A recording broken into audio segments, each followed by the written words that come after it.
따라서 하겠습니다. 날마다 새로워지는 인생. 날마다 새로워져야 돼요. 날마다 새로워져야 돼요. 자, 사도 바울은요, 하나님 예수님을, 성령님을 우리의 보배로 묘사를 했죠. 자, 이 보배는요, 질그릇이 깨어지기 쉽고 천박한 인생의 몸에 담아주셨다라고 말씀하고 있어요. 그 앞절에, 4장 앞절에 보배로 오신 주님 얘기하면서 그런 얘기하면 나옵니다. 보배인데 그 보배를 질그릇과 같은 천박한 인생에게 담으셨다. 이렇게 하나님께서 말씀하시게 돼요. 왜 하나님께서 그 보배, 귀한 보배를 질그릇과도 같은 천박한 우리의 몸에 담아주셨는가 생각을 해봐야 돼요. 그 이유는요, 복음의 능력이 전도자에게 있지 않고 전적으로 하나님께 있음을 알리기 위한 것인데, 그릇이 보배의 가치를 보여주는 것이 아니라 보배가 그릇의 가치를 높여준다는 것을 말씀하기 위해서 보배를 너희의 몸에 질그릇에 담았다, 이렇게 말씀하시는 거예요. 자, 좋은 보석함이 있어요. 어리 번쩍한 보석함이 있어. 근데 그 안에 돌멩이를 담아뒀네. 그러면 그 돌멩이가 담겨져 있는 보석함이 빛나게 해서 빛나지 않겠어요? 그건 아무것도 아니요. 아이, 그따가 돌멩이를 담아놨더니 누가 돌멩이를 아무것도 아니에요. 그런데 이 허름한 나무요, 다 썩어 문드러졌어. 쫙 만지기만 해도 북트락 같은 나무, 뽀개질 같은 그 나무 상자를 만들었는데 그 나무 상자 안에 아주 따분한 흑진주를 다 담아뒀어요. 흑진주를 담아뒀어. 그러면 흑진주가 담겨져 있는 그 그릇은 어떤 그릇이 되는 거예요? 보배로운 그릇이 되는 거. 보배로운 그릇. 자, 이 보배를 이야기하고 질그릇을 이야기하는 뭐냐면요, 보배가, 그 속에 들어가 있는 그 보배가 겉에 있는 그릇의 가치, 귀중함을 높여준다는 거예요. 그 속에 돌멩이가 들어가 있으면요, 아무리 좋은 것을 만들다 할지라도 그거는 돌멩이를 담은 그릇 상자에 불과한 거예요. 그런데 보배가 담겨져 있으면요, 그 그릇은 보석이 담겨져 있는 그릇이 되는 거예요. 질그릇과도 같은 육체를 가진 바울에게 우리 주님께서 부활의 영의 은혜를 허락해 주시는 말미암아 주 예수를 다시 살리신 네가 나를 다시 살리실 것이라 하는 그 믿음을 갖게 만드셨고, 나를 다시 살리시는 그분께서 너희도 다시 살리실 것이라, 이런 믿음을 가지고 복음을 전했어요. 예수님을 다시 살리신 분이 나도 다시 살리실 것이고 너희도 다시 살리실 것이다, 이런 마음을, 이런 믿음을 가지고 복음을 전했던 것이거든요. 그리스도가 다시 오시는 날에 부활하여 성도들과 함께 예수 그리스도 앞에 설 것을 소망하고 믿음으로 바라보는 것, 매일 당하는 고통이나 고난을 이겨낼 수 있는 그 힘이 그 믿음에서 나왔다, 이런 고백도 사도 바울이 하게 돼요. 내가 복음 때문에 고난을 당하고 고통을 당하게 되는데 이것을 내가 왜 이겨낼 수 있느냐? 왜 이겨낼 수 있느냐? 고난 후에 내게 주어질 그 영광을 바라보게 될 때에, 우리가 간혹 세상에 이런 일에서 보게 되면요, 아이를 많이 낳은 그 부부를 볼 수가 있잖아요. 11명, 12명. 옛날 말고요, 요즘 시대에. 근데 어머니에게, 아니 어떻게 아이를 이렇게 많이 낳습니까? 이렇게 이야기를 하게 되니까, 그러면서 그런 붓기를 많이 힘드셨을 건데 어떻게 이렇게 많이 낳았으면 그랬더니 뭐라 하냐면요, 하나도 안 힘들었대. 그게 무슨 말이냐고 그랬더니 낳고 난 이후에 빵긋빵긋 웃는 그 아이의 얼굴을 생각하니까 출산하는 고통이 아무 고통이 안 됐다는 거예요. 그리고 그 아이가 자라면서 재롱을 부리고 자라면서 사랑의 미소를 주고 자라면서 우리의 마음을 든든하게 두는 것이 있어가지고 키우는 과정도 그렇게 힘든 것이 아니었다. 이런 이야기를 하더라고요. 아이고 지금 뭐 한 명, 두 명도 힘들다 그러는데 10명, 12명 아이고 깜깜하잖아요. 근데 그 실제로 그분이 이야기하기를 아이고 세탁기가 3대요. 세탁기가. 그걸 돌리는 거예요. 매일 3대 돌려. 근데 참 부끄러워해야 되는지 아니면 자랑스러워해야 되는지 어떤 경우에는 보니까 저 시골에서 목회하시는 목사님도 계시더라고. 목사님 부부도. 아이가 12명이요. 아이가 12명. 근데 다 물어볼 때에 힘들지 않았냐고, 낳을 때, 또 키울 때 힘들지 않았냐고. 그때 뭐라고 그래요? 힘들지 않았다는 거예요. 딱 낳았을 때에 그 아이의 빵긋빵긋 웃는 얼굴을 대할 걸 생각하게 되니까 힘든 걸 다 잊어버리게 됐고, 그 아이가 자라면서 기쁨을 줬던 것이 삶의 고단함보다도 그게 더 훨씬 컸기 때문에 전혀 힘들지 않았다고. 그렇게 이야기하는 것을 보게 됐어요. 사랑하는 성도 여러분, 사도 바울이 복음 때문에 힘들어하고 고통을 당하고 많은 고생을 했지만은 사도 바울은 그것을 고생으로 여기질 않았어요. 후에 주실 영광과 비교해 봤을 때에 이 고난과 고통은 아무것도 아니다. 그러니 나는 복을 받은 사람이고 나는 하나님의 영광 속에 있는 사람이고 하나님이 허락하신 그 기쁨 속에 있는 사람이기 때문에 이 고난은 아무것도 아니다. 이렇게 이야기됐어요. 바울은 현실의 고난이 크면 클수록 미래의 행복도 더 크고 선명하게 보인다 고백하며 지금의 환난은 잠시 받는 환난이요 가벼운 것이라고 이야기했어요. 왜 가볍다고 했을까요? 후에 받을 영광이 크기 때문에. 지금 이건 너무나 가벼운 것이다. 이렇게 이야기를 했어요. 여러분, 언제 밥맛이 좋을까요? 꿀맛이야, 밥맛이. 언제 좋을까요? 배고플 때. 배고플 때는요, 뭔 반찬을 갖다 놔도 그냥 맛있어. 근데 더 밥맛이 좋을 때가 있어요. 더 밥맛이 좋을 때. 언제가 더 밥맛이 좋느냐? 열심히 일한 다음에 배고플 때. 그때 밥맛이 더 좋아요. 할렐루야. 왜? 배고프니까 얼마나 밥맛이 좋겠어요. 그냥 밥만 집어넣어도 그게 꿀맛이잖아요. 그죠? 얼마나 맛있는지 몰라요. 근데 열심히 일하는 다음에 배고파. 그때 나오는 밥상은요, 어떤 밥상이라도 진수성찬이에요. 꿀맛이요. 고난 후에 받는 영광, 환난 후에 받는 그 축복은 너무나 큰 축복이고 은혜이기 때문에 오늘 우리가 믿음의 삶을 살아가게 될 때에 우리는 환난을 만나는 것을 피하지 말고 고난 당하는 것을 불평하지 말고 이 고난 후에 환난 후에 주신 축복이 더 크다는 믿음을 가지고 주 앞에 세워지는 저와 여러분 될 수 있기를 주님의 이름으로 축원합니다. 지금 우리가 신앙 때문에 받는 핍박은 많지 않죠. 많지 않습니다. 그러나 믿음으로 인해서 값을 치러야 할 일들은 많이 있어요. 신앙 때문에 고통당하는 일이 많지 않지만은 믿음을 지키기 위해서 우리가 치러내야 할 값을 지불해야 할 일들은 참 많이 있어요. 그 한 가지가 11조가 있잖아요. 11조를 드리게 될 때에 우리가 힘든 게 있잖아요. 힘이 들어요. 어떤 때는 11조를 드리게 될 때에 믿음으로 인해서 값을 치러야 하는 것들이에요. 또한 우리가 주일 성수하는 것도 힘들 때가 있어요.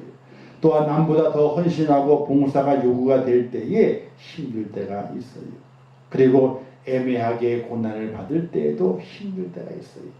우리가 믿음으로 인해서 값을 치러야 할 일들이 이렇게 많이 산재해 있어요. 그런데 이 모든 것들을 내가 고난이라 여기지 아니하고 하나님의 축복이라 내게 보여줄 하나님의 그 영광이라 이렇게 믿음으로 믿고 그 길을 감당하게 될 때에 하나님의 큰 은혜와 축복이 오늘 우리 속에 있다는 사실을 믿으시기를 주님의 이름으로 축원합니다. 그런 믿음의 신앙을 가진 사도 바울은 허다한 박해와 죽을 것 같은 고난 가운데 우리가 낙심하지 아니하노니 우리의 속사람은 날마다 새롭게 된다. 이런 고백까지 했어요. 고난이 오고 환난이 와서 우리가 많이 힘들지만 그 속에서 낙심하지 않는 것은 내 겉사람은 고난과 환난 때문에 힘들어하지만 내 속의 사람은 날마다 새로워지기 때문에 내가 당하는 모든 것들이 힘든 것이 아니라 이렇게 고백을 했어요. 사랑하는 성도 여러분, 믿음으로 걸어가게 될 때에 고난을 만납니다. 믿음으로 걸어가게 될 때에 우리가 감당해야 될 분깃이 있습니다. 그러나 그 모든 것을 감당하는 것이 힘들지 않다는 사실을 믿으시기를 주님의 이름으로 축원합니다. 그 고난 이후에 하나님께서 갚아주실 그 축복을 바라보게 된다면 아무것도 아니라는 사실이에요. 그래서 우리는 이렇게 기도하면 참 좋겠어요. 하나님 아버지, 보이는 잠깐의 소망을 두지 않고 보이지 않는 영원의 소망을 두게 하시며 후패해질 겉사람의 모든 것을 거는 것보다 날로 새로워질 속사람에게 더 큰 관심 있게 하옵소서. 잠시 보이는 현실의 고난보다 미래의 영원한 생명의 소망의 영광의 행복을 기대하는 자 되게 하옵소서. 눈에 보이는 순간보다 보이지 않는 영혼의 현실의 찰나보다 영원한 천국의 축복을 바라보며 믿음으로 살게 하옵소서. 날마다 새로워지는 인생 되게 하옵소서. 날마다 새롭게 하시는 예수님의 이름으로 기도합니다. 아멘. 이런 기도가 오늘 우리에게 있다면 얼마나 좋겠느냐는 겁니다. 오늘 우리에게 날마다 필요한 새롭게 되는 인생을 살려면 우리에게 무엇이 필요할까 생각해 보게 되니까 두 가지가 필요합니다. 첫 번째가 뭐냐면요, 부활의 소망. 우리 모두가 다 부활합니다. 영생에 부활합니다. 영벌의 부활이 아니에요. 영생의 부활이에요. 영복의 부활이에요. 이 부활 신앙이 오늘 우리 속에 있어지게 될 때에 날마다 내 겉사람은 후패해져 가지만 내 속은 날마다 새롭게 변화되는 그런 인생이 될 수 있다는 사실을 믿으시기를 주님의 이름으로 축원합니다. 그래서 성도의 헌신과 희생이 있잖아요. 이걸 뭐라고 말하면요, 즐거운 교환이다 이렇게 말해요. 따라서 읽었습니다. 즐거운 교환이다. 교환하는데 즐거운 거야. 왜? 지금 내가 고난과 환난을 겪고 있는데 이것이 무엇과 바꿔주는 거예요? 하나님의 축복, 영생, 부활과 바꿔주는 거예요. 그러니까 즐거운 교환이라고 하는 거예요. 우리가 물물교환하게 될 때에 내게 더 좋게 보여. 그럼 바꿔요? 안 바꿔요? 그럼 안 바꿔. 뭔가 더 줘야 돼. 뭔가 더 준다 그래 바꾸는 거지 내게 좋게 보이는데 절대로 안 바꿔요. 그런데 하나님께서 내게 허락하신 그 복을 생각하게 될 때에 지금 받는 고난과 그 환난은 뭐예요? 뭐와 바꾸는 거예요? 나중에 하나님의 축복, 하늘의 축복과 바꾸는 거예요. 그래서 그 교환을 즐거운 교환이라 이렇게 말하게 돼요. 사랑하는 성도 여러분, 우리가 믿음을 간직하면서 믿음을 지키기 위해서 고난을 당하십니까? 하나님께 예배하는 것 때문에 고난을 당하십니까? 세상의 대적을 말미암아 환난과 고통을 당하십니까? 그러나 그것을 즐거워할 수 있기를 바라요. 왜? 즐거운 교환이. 그것을 가지고 무엇과 교환하는 겁니까? 영생과 교환하는 거예요. 부활과 교환하는 거예요. 하나님의 축복과 교환하는 거예요. 그걸 기억하시면서 하나님이 내게 즐거운 교환을 허락하셨구나 하는 그 은혜의 믿음을 가지고 부활의 소망 가지고 굳게 세워주는 축복자가 꼭 될 수 있기를 주님의 이름으로 축원합니다. 두 번째는요, 하나님의 미래가 바울을 낭망하지 않게 한다는 사실이에요. 이렇게 16절, 18절 이렇게 같이 보게 되면요, 세 가지 대조하는 내용이 있습니다. 한번 다시 읽어볼까요? 16절부터 18절까지 다시 한번 읽습니다. 시작. 그러므로 우리가 낙심하지 아니하노니 우리의 겉사람은 낡아지나 우리의 속사람은 날로 새로워지도다. 우리가 잠시 받는 환난에 경한 것이 지극히 크고 영원한 영광에 중한 것을 우리에게 이루게 함이니 우리가 주목하는 것은 보이는 것이 아니요 보이지 않는 것이니 보이는 것은 잠깐이요 보이지 않는 것은 영원함이라. 자, 16, 17, 18절에 걸쳐가 두 가지가 서로 대조하는 것이 있습니다. 첫 번째 뭐냐면요, 겉사람과 속사람이에요. 겉사람과 속사람. 겉사람은 낡아지지만은 속사람은 어떻게 돼요? 날마다 새로워진대요. 자, 하나님께서 우리의 속사람, 겉사람은 낡아지지만은 속사람은 새롭게 해주시는 미래에 대한 소망을 우리에게 주시는 거예요. 속사람이 새로워진다니. 내 겉은 후패해지지만은 속의 사람은 하나님께서 새롭게 만들어 주신답니다. 또 잠시 받는 환난에 경한 것이 영원한 영광에 중한 것과 바꿔준다는 거예요. 이 땅의 환난은 잠깐이라는 겁니다. 그런데 그 잠시 잠깐의 그 환난이 뭐가 바꿔주는 거예요? 영원한 영광과 바꿔준다는 거예요. 그러니까 하나님께서 준비해 놓으신 그 소망이 엄청나게 크기 때문에 우리가 환난을 당하지만 낭망하지 않는 이유, 절망하지 않는 이유, 좌절하지 않는 이유, 하나님께서 내 미래에 준비해 놓은 그 축복이 엄청나기 때문에 우리가 오늘의 환난 때문에 낭망하지 않고 절망하지 않고 억울해하지 않고 가슴치지 않는다는 이야기예요. 할렐루야. 세 번째는요, 보이는 것과 보이지 않는 것이 있다고 했어요. 보이는 것은 잠깐이지만 보이지 않는 것은 영원한 거랍니다. 하나님 준비하시는 것은요, 우리에게 보이지 않는 세계를 준비하셨어요. 천국을 준비하셨어요. 영원한 걸 준비하셨어요. 이 땅에 보이는 것 때문에, 보이는 세상에서의 고난 때문에 억울해하지 마세요. 힘들어하지 마세요. 안타까워하지 마시고 가슴치지 마세요. 하나님 나한테 왜 그래? 이렇게 하지 말라는 거예요. 왜? 하나님께서 내 미래에 보이지 않는 곳에 영원한 걸 준비하셔서 내게 갚으실 것을 예비해 놓으신 하나님의 축복이 있다는 것을 믿으시기를 주님의 이름으로 축원합니다. 우리가 하나님 없으면요, 살아갈 낙이 없어요. 하나님 없으면요, 살아갈 즐거움이 없어요. 이 땅에 바라보게 될 때 예수 믿는 사람처럼 제일 멍청한 사람이 없어요. 하나님에 대한 낙이 없으면요, 하나님에 대한 소망이 없으면요, 예수 믿는 사람처럼 멍청한 사람이 없다니까요.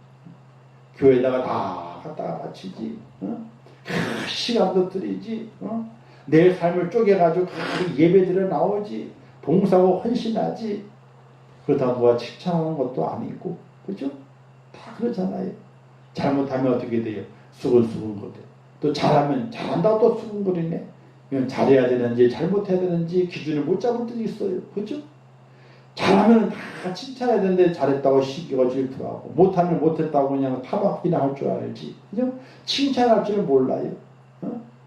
자, 그렇게 살아가고 있는 그리스도인이 얼마나 불쌍한 사람들이에요. 참 불쌍하단 말이에요. 근데 왜 안 불쌍해요?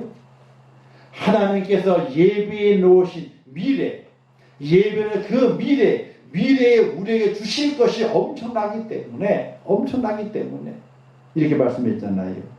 나를 경외하는 자를 내가 복을 주겠는데 얼마까지 복을 준다고요? 1000대까지 복을 준다 그랬어. 1000대까지. 하나님을 경외하고 하나님 그 앞에서 하나님을 섬겨가게 될 때에 하나님의 복을 주시게 되는데 1000대까지 복을 준다 그랬어요. 누가 이 복을 확정했습니까? 하나님이 확정하셨잖아요. 오늘 이 땅에 살아가면서 우리 육신 약함 때문에 고난 때문에 실망하거나 좌절하는 것이 아니에요. 하나님 믿는 사람은 절대로 그러면 안 돼요. 우리는 하나님이 준비해 놓으신 그 미래의 영원한 축복을 바라보면서 맞아, 하나님이 내 편이시고 나를 위해서 미래에 준비해 놓은 그 축복이 엄청난 축복이 준비되어 있는데 내가 오늘 하나님 앞에서 내 겉사람은 고난과 혼란 때문에 후패해지지만 내 속사람 날마다 새롭게 주님께 다가갑니다 하는 그런 믿음의 고백을 살아갈 수 있기를 주님의 이름으로 축원합니다. 겉사람이 낡아짐에도 불구하고 어떻게 우리가 속사람이 날마다 새로워질 수 있을까요? 그건 다른 것에 있는 것이 아니라 하나님 앞에 우리의 생명을 맡기는 것에 있습니다. 하나님께 온전히 맡기게 될 때에 우리의 겉사람은 후패해지지만은 속사람이 날마다 새로워지면서 하늘의 영광의 주인공이 된 사실을 믿으시기를 주님의 이름으로 축원합니다. 이런 예화가 하나 있습니다. 하고 마치겠습니다. 스펄전 목사님의 책 죽음에서 생명으로 라는 책이 있습니다. 그 책에 이런 간증의 내용이 있습니다. 가까운 친구가 이제 천국 집으로 가는 것을 지켜보고 있었습니다. 이제 죽는 것을 지켜보고 있었던 거예요. 고통이 심해지고 맥박은 약해지고 눈에는 생기가 사라져 갔습니다. 그러다가 밝은 빛이 비쳤는데 겉사람은 죽어가고 있었지만 속사람은 새로워지고 있었습니다. 고통은 더 심해졌습니다. 친구는 간절히 떠나고 싶어 했습니다. 그러다가 스스로를 억제하면서 말했습니다. 주님, 제 뜻대로 하지 마시고 주님의 뜻대로 하십시오.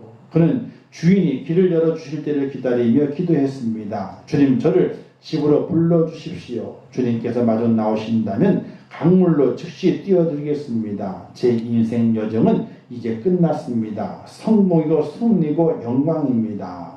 라고 말하면서 그는 죽음의 길을 가고 있었습니다.